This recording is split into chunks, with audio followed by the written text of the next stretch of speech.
How to set the battery control for the GEN24 Plus correctly. In this video we will show you how it works.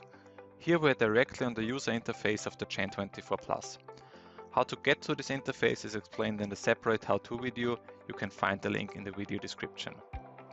Now log in with your customer or technician account on the right hand side. After that, you click on Energy Management in the menu. Here you will now see the sub-item Battery Management. In this menu you can now define the rules for battery management. In this video I will define two very practical rules, however the settings always depend on the battery capacity and the size of the PV system.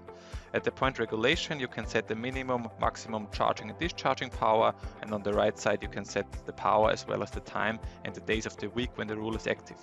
The first rule we define applies for example to countries where dynamic power reduction is required. For this case we set the maximum charging power to 1000 watts for the period from 6 to 11 in the morning, and this from Monday to Friday. After setting this, we click on Save and the rule is activated. The second rule applies to customers who use variable energy tariffs and want to charge the battery according to times, for example when the electricity prices are cheap. This energy can then be used from the battery during the day.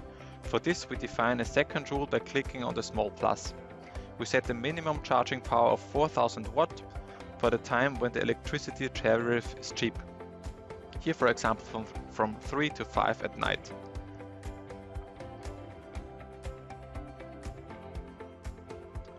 Again click on Add and then on Save. And the rule is active now. Of course, the rules can also be activated and deactivated again. It is important again that the settings depend on the battery capacity and the PV system size. In this video only exemplary rules were created.